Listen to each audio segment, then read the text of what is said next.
Hi, this is Jean Henningsen with Monarch Leadership Group, and this is Leading Through Crisis, Making a Difference. And here with me today is Ken Ausley. He is the CEO of Ausley Construction. Welcome, Ken. It's good to be here. Thank you. Yes, thank you. So tell me, how has Ausley Construction changed since this whole pandemic and the isolation started? Yeah, it's interesting. I think for us, it's been a little different because we are considered an essential business. And so our big thing was, how do we manage continuing operations in a emerging pandemic and do it in a way that protects not only our employees, but the subcontractors who work for us, the clients we're working for, and the community at large. So for us, being an essential business, it was really how to manage that process while we're going through this. Right. So have you been busier, less busy since this whole thing started? Yeah, I explain our business. We do large commercial construction, a lot of K through 12, college and university, hospital type stuff. And our business is, if you're going to use a car analogy, it's more, or a transportation analogy, we're more like a freight train, not a Ferrari. So it takes us a long, long time to get up to speed and a long, long time to stop. So even if we didn't pick up any more projects in the next 2 years, it would take us 18 months to finish up what we have going and get it to completion. So for us in the short term, there's really no change at all to how busy we are. The bigger issue is we're not that busy in the business development side, picking up new projects that will need to start 18 to 24 months from now. So Gotcha. something like this doesn't create an immediate hole in our business like it does a retail business. It creates a hole 18 to 24 months out. So Gotcha. that's the biggest concern for us as a business as we look out. We're still as busy as we were before. The question is, how busy will we be in 2 years? Right, right. So how has this changed the way that you have led your employees and your team and your projects? Yeah, I think the biggest thing in a crisis like this that we figured out early on is communication. We got out in front of this early. The first week of March, we sent out communication to all of our staff saying, we see this on the horizon. We don't anticipate at this point it's going to be a major crisis for us, but we just don't know yet. And so here's what we're going to do, and here's how we're going to prepare for that. So it started off just communicating really well with all of our employees. It started off as a weekly communication, but as the crisis developed, as we started to go on lockdown, as we began to wonder, are we going to be considered an essential business? What does that look like? Right. That weekly communication eventually turned into daily communication. Every day, wrapping up the day, communicating to our entire employee base, here's where we're at, here's what we're anticipating tomorrow, here's how we're going to react to that. And so that, to us, that was the biggest thing, because people are worried. They're a little scared, not only for their safety, but for their job. So we found communication was the big thing that kept everybody at least knowing exactly where we were and what we were doing. And that provided some peace of mind. Yes, yes, absolutely. And I've been hearing that a lot about communication and how when you are very forthcoming, right, and you're not hiding anything, you're saying, hey, this is what we know and this is how we're going to respond to it. That does create more comfort and peace for people. So since you mentioned that, people having some fear and uncertainty, how have you responded to that? Yeah, it's interesting. So construction, for those who aren't involved in it, it really is an exercise daily in risk management. It's such a big part of how you're trained to think, like there's risk around every corner. So how are you anticipating that risk and mitigating that risk? So for our business model, the risk of a pandemic, it's just a new risk. It's what we think about every single day.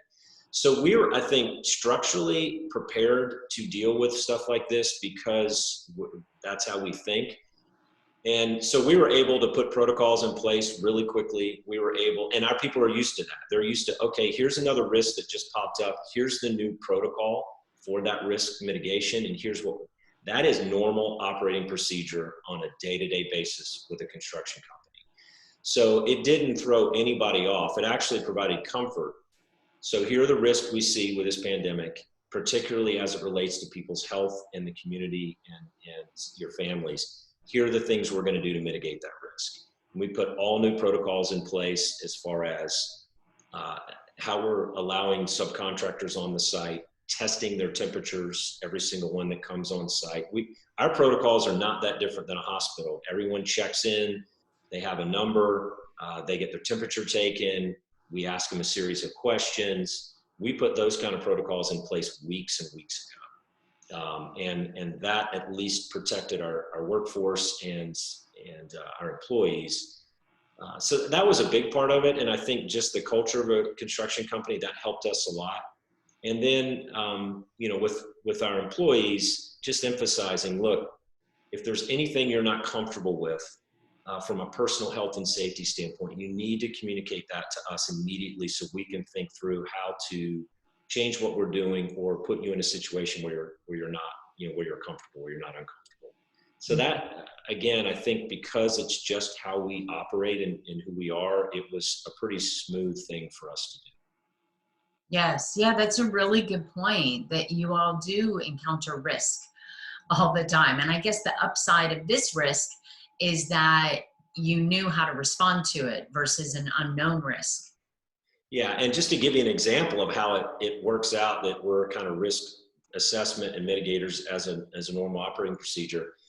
We had a hospital project going on in Pennsylvania, and it's an on-campus. We have a lot of on-campus, either school, college, or hospital. So when you're working on campus, you are constantly trying to make sure that you're protecting everyone. Your workers are safe. The on-campus personnel are separated from the workers and safe from the construction site. Right. So one of the things you do is you have numbering systems with your hard hat, so you know every single employee that's coming in, they have a number, they're tracked, you know what your workforce is every day, so you can make sure you're managing that properly. So we had a situation where we had a third, not even a secondary, but a third tier contact with somebody who was potentially COVID positive. And so we were able in 24 hours to do a full contact tracing of every single person who had come in contact potentially with that worker, because again, we logged everyone, we knew exactly where they were working, we knew who was on site when, what their number was. So we were able to, I sent an email out to some friends and said, if the government was at the place where they could contact trace as well as we are, we'd all be in a better spot. Because of the nature of our business, and we're smaller obviously than a country, we can contact trace and do all that very quickly. We were able to do that, mitigate the situation, isolate those who needed to be isolated until the testing came back. It came back negative. And so just again, the way our business is structured, we were set up well to handle this type of crisis. I never expected anything like this. It was nothing in our contingency plans for a pandemic, nothing, but Sure. we were able to manage it. Sure, I don't think anyone had this in their contingency plan. But I love how you have a health check every day. I think that is amazing. And that must provide a certain level of comfort just in and of itself for your employees. Yeah, I think it does. And just that we're being proactive in trying to protect the health and safety of our employees, of our subcontractors, of everyone. Again, that's a protocol. We started putting stuff in place before lockdown happens in that regard, just to make sure that we were being as safe as possible. Because partly your employees are nervous. They're nervous about their own safety, and then they're nervous about their family safety. So what are you doing to mitigate that? Right, right, absolutely. So in your opinion, since risk and the unknown is something that is embedded in your business, and you've obviously have done this before, maybe not to this level and not in the same degree, but you're familiar with this. What do you think are the key ingredients for a leader to have to respond to this type of situation? Well, that's a great question, and I'm not sure I have a comprehensive answer for it. I know from where we sit, you know, you have to be thinking ahead. I mean, again, it's another thing that's embedded within our kind of type of work where you can't be worried about what's happening today. You also have to be worried about what are my manpower issues 3 weeks out? What subcontractors need to be on site doing what 3 weeks from now in order to meet the schedule? So that kind of thinking, I think, is important when you're dealing with a crisis. You're okay. What's out there? What's the best information we have right now? How do we assess what tomorrow and next week and 3 weeks from now is going to look like? And how do we begin to put things in place now to deal with that and be ready when that comes? So, I mean, that's the best we could do from a business standpoint. The interesting thing about this situation is it's so comprehensive. We've gone through hurricanes, we've gone through other types of sort of, catastrophic work stoppages or things where people's lives are affected, but just the global nature of this, that it touches everyone and everything, made it pretty unique. Yes. And because of the unknown, because none of us, I say none of us, I talked to some friends and family members in their late 80s, and they can actually recall polio and some other things that would be similar to this. But for most of us, we've never seen anything like this. So it's just new ground. You're trying to figure out how to manage and navigate correctly. Yes. Yes. So I've heard you mention communication, which was something that you did. And then you just mentioned staying a step ahead, really planning out, looking ahead, and keeping your eyes wide open, really. And then based on what you just shared about, the unknown and not knowing what's going to happen. And, for a while there, the information was changing daily, sometimes even hourly. So being nimble as a leader, that's something that I heard you just say as being important. Would you agree with that? Oh, absolutely. Yeah, no, I think that's important. And again, our business model requires that. If there's one thing that's constant on a large construction site, it's that there will be new challenges that pop up today that you maybe have never seen, or you haven't seen in a while, or you're not anticipating. So how are you going to prepare yourself for that change that's coming, that crisis that needs to be dealt with, that issue that needs to be handled? And so it's strange. Personally, this whole pandemic has been really interesting and challenging and to get your head around. But from a business standpoint for us, I don't want to say it's been business as usual, but it has not thrown us a curveball as much as I think it has other business models, partly just because of how we're structured and what we do on a day-to-day basis. Right, right. And did you ever think that would be an advantage?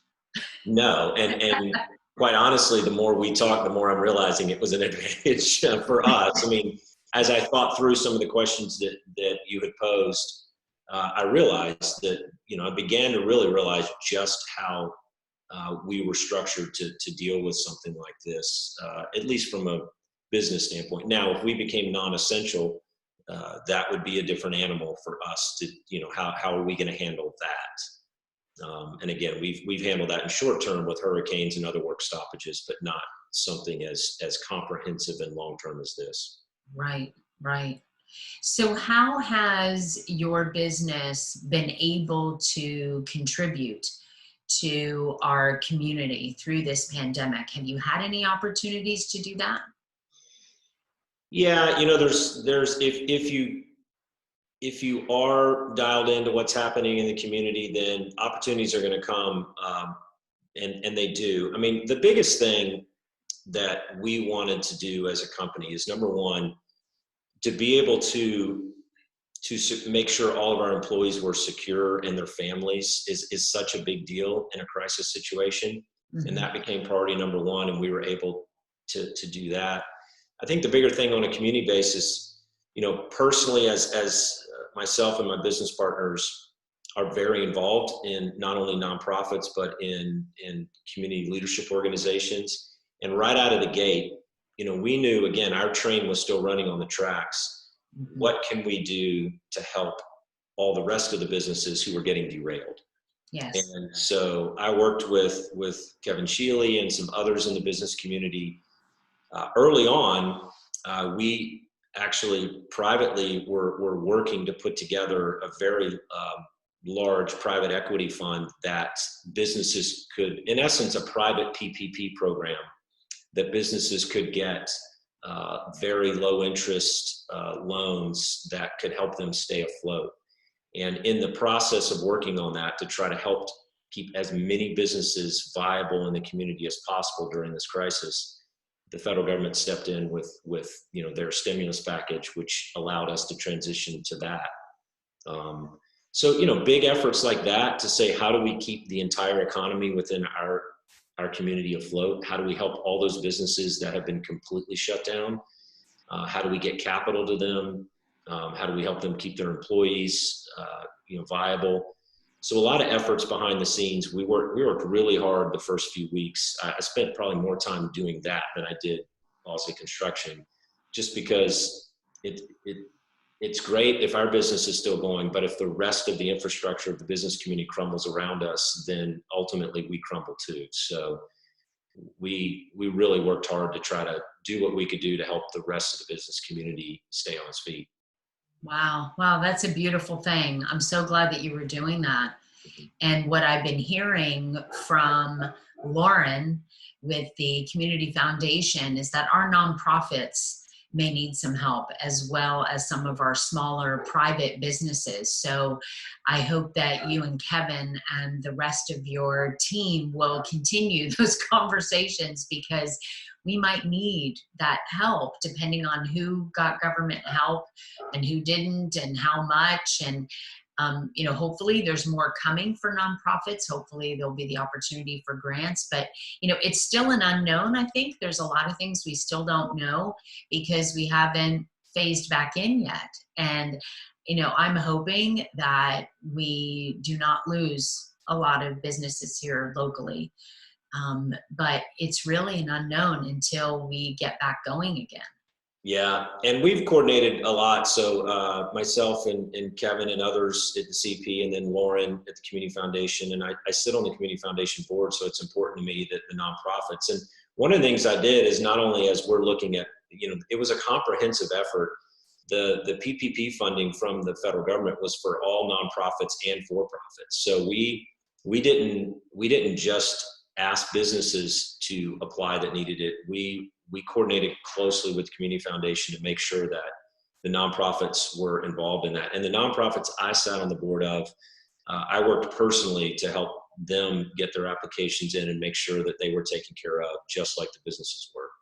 Wonderful. That's great. That's great. Thank you for that. And I'm sure that they really appreciated your help. Yeah. And as a board member, you're going to be responsible fiscally to make sure they're viable. So you might as well take every opportunity you have, because it's going to fall on you one way or the other.